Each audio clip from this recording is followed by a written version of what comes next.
What's going on, everybody? TheKennyDubz here with another Mega Man X Dive weekly update video. So, this week in X Dive, at least in Global and EU, the Monster Hunter event is finally wrapping up. Hopefully, for those of you that did end up pulling, your pulls went well for Zenobia Eyes and Crimson Vow Strength 0.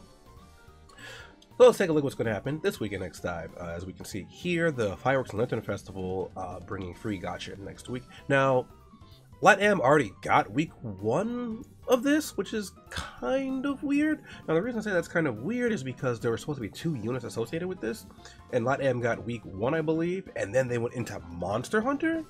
So I don't know how that's going to like tie in with the other unit that came out in the Taiwan version with this, but scroll on here. Next week, the global version of Mega Man X Dive, the North American EU servers will celebrate the Fireworks and Lantern Festival, plus Latam server finally gets a second Monster Hunter Rise collab. So, Latam gets access to that there. NA and EU are going to get access to Festive 0 here. So, the next Wednesday, for 1 week on NA and EU server, we'll see the arrival of new gacha capital limited character Festive 0 and the launcher weapon Cannon God. Okay, cool. Cannon God has already been released in Global. I guess it's just refeaturing it with this. Capsules packed with a free daily 10 pull. Festive Zero's DNA code will be available too. What's more, playing this event stage, player will have a chance to unlock limited A-rank Savior Festive specialty, and that's actually very, very good there. It comes with an HP recover passive skill, among others.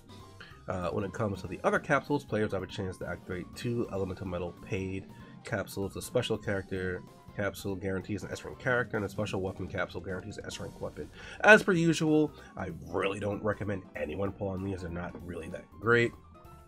If you have the EMs, maybe you can do that, but because they're just a guaranteed S-rank character or S-rank weapon, especially with paid elemental metals, maybe if it's like 500 elemental metals, because you can basically get 500 elemental metals, 500 paid elemental metals just from getting the daily drop packs. You get about 450 from that, and then maybe you just kind of hold on to those like I used to do. You know, you just use those for either your daily pulls on your daily 30 EM pulls, or you use them for things like this. So maybe you could do something like that. But just for, I definitely wouldn't recommend buying 500 paid EMs worth of that for this. However, if you did get the flash sale, you already have 500, at least I think 2,000 paid EM for that. So that's quite nice. And then here they're actually going to be giving us some daily special packs in the store. Let's take a look at these. The daily pack 1, once per day, $2.99 for 50 paid EM, 150 elemental metal, 3 premium gift boxes, 4 advanced gift boxes, and 3 gift boxes.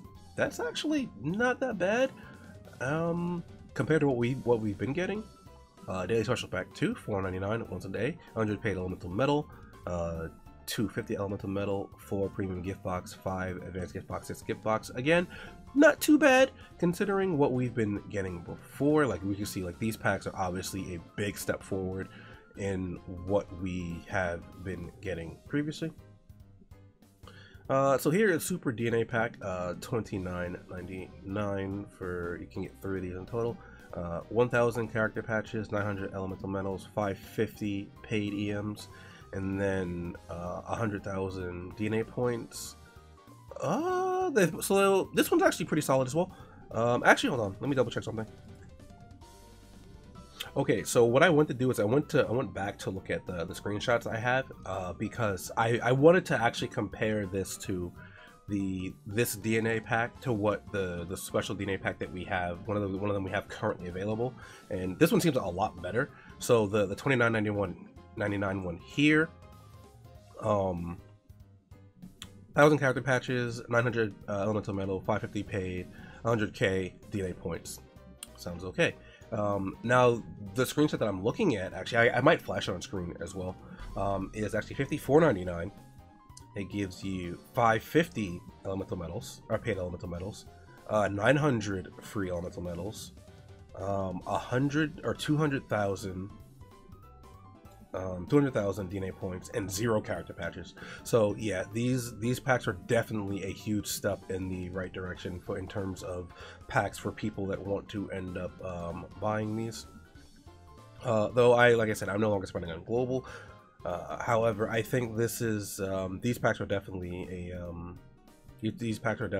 definitely a lot better than what we usually get.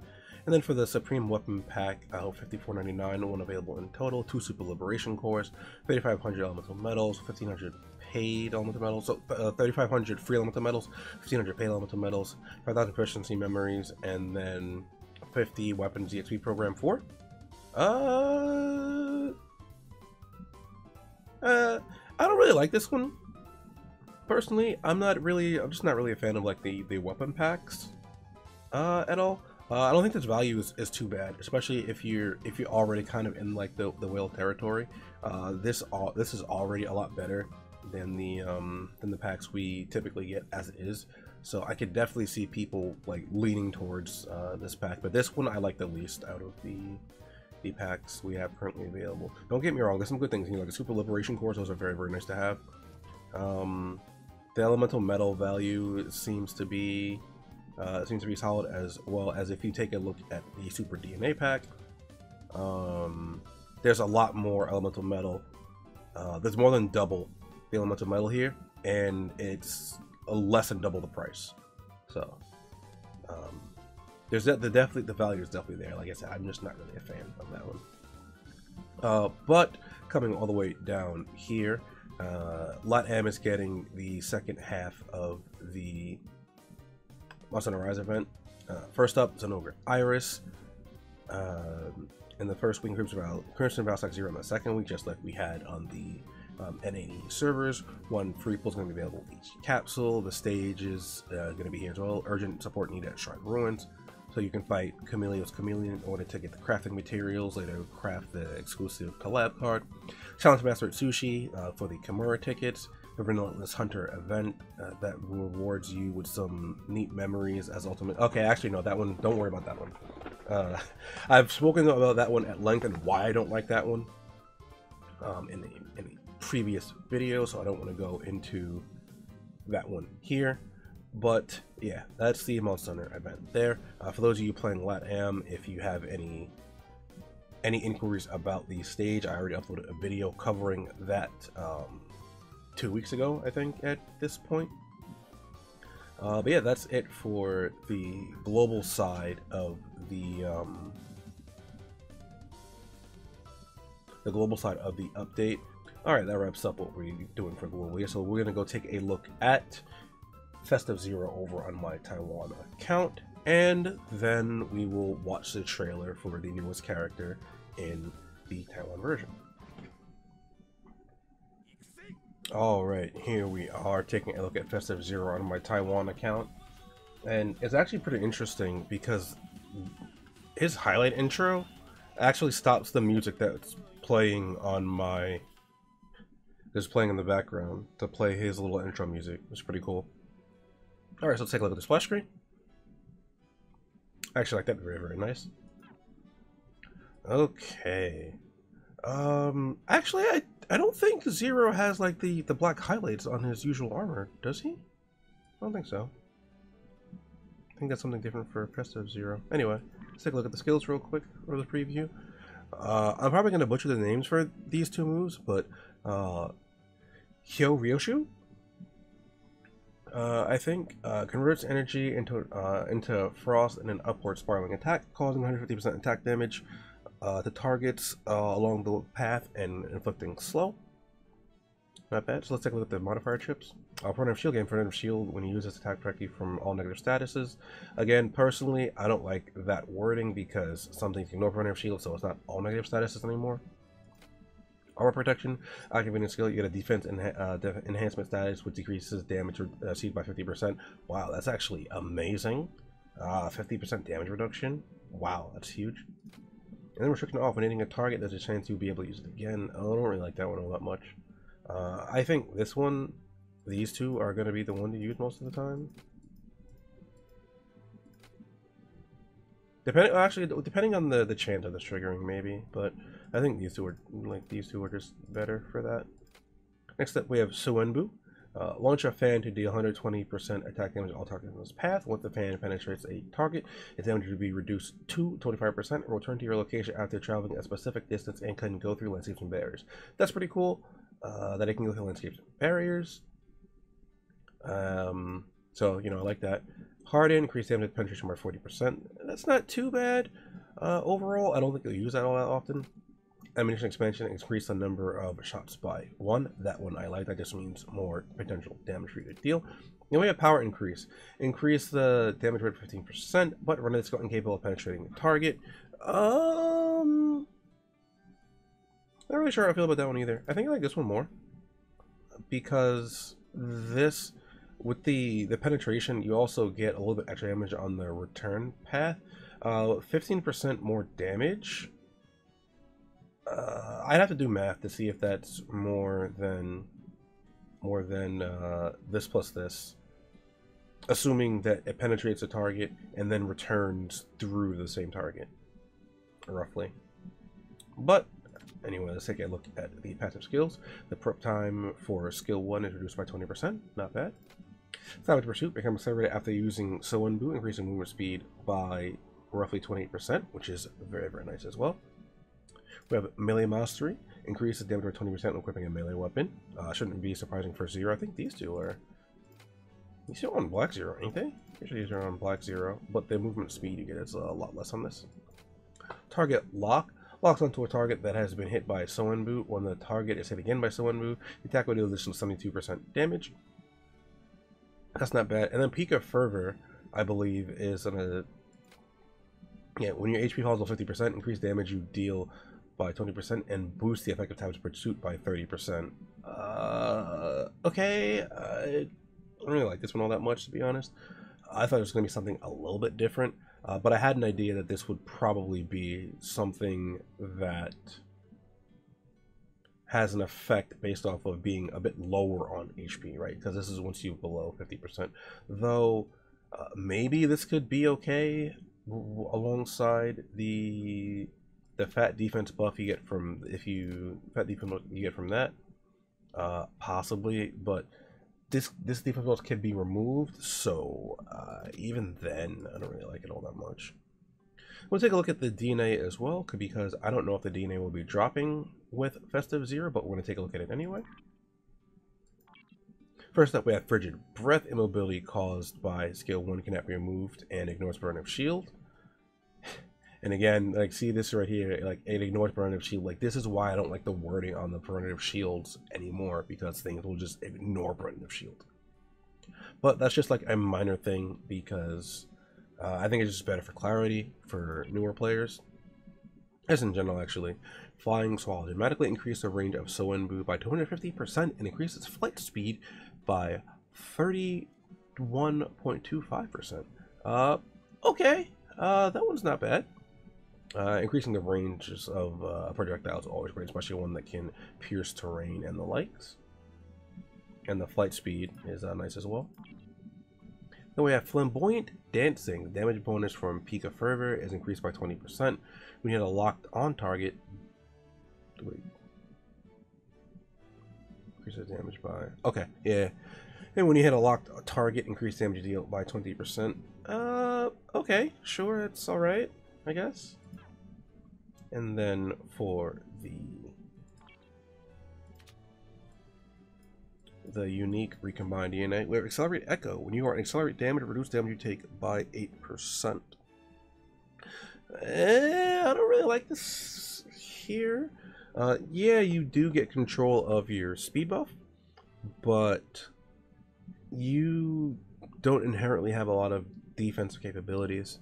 Especially more so in a PvP setting where your buffs can be removed, because it's not a unique enough defense buff where it won't be removed, and it's not like a flat.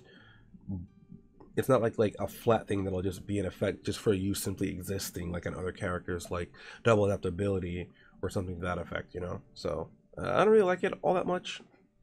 It's all right. I do like how, like, it's just a thing where if this is if you have this, then Y happens. That I like, or rather than it just being a straight buff. But overall, I don't like that effect all that much. Now, Festive Zero doesn't have his own cards, but before we head on over to the trailer for the next unit, I do want to go over the Festive, I think it's Festive Specialty is the name of the weapon, the sword that should be coming with the event that Global is getting on Wednesday. Alright, here we are real quick taking a look at the Festive Specialty, because I do not own it on my Taiwan account, so I cannot show it off there, so I have to be looking at the wiki. Apologize about that. But this is a melee type weapon. It is a slash cooldown type weapon. Let's take a look at the passive skills real quick. Defense increased by 31 when equipping this weapon. Get a defense buff when the weapon runs out of energy, reducing damage taken by 36%, which is quite nice. Increase HP by 125% when using this weapon. When energy is above 50%, damage increased by 10%. And the big reason why people like this weapon: when you defeat a target, recover HP equivalent to 18% of your attack every 10 seconds.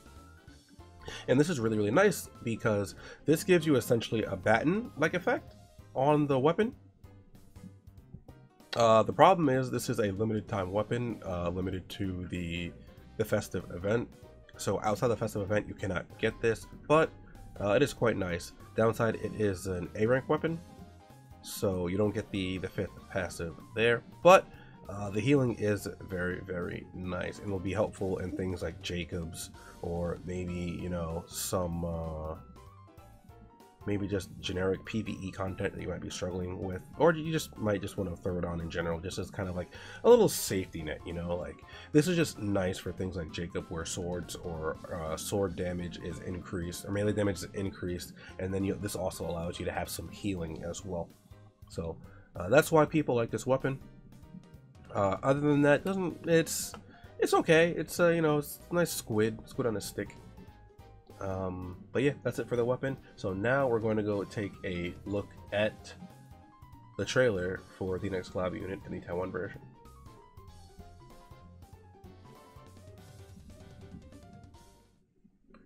All right, so here we are taking a look at the other collab unit that we were told we were going to get, GORE iCO, or GORE iCO here. I already have an idea of what to expect, just because I'm pretty familiar with Monster Hunter and I like iCO. So let's see what they have in store for us.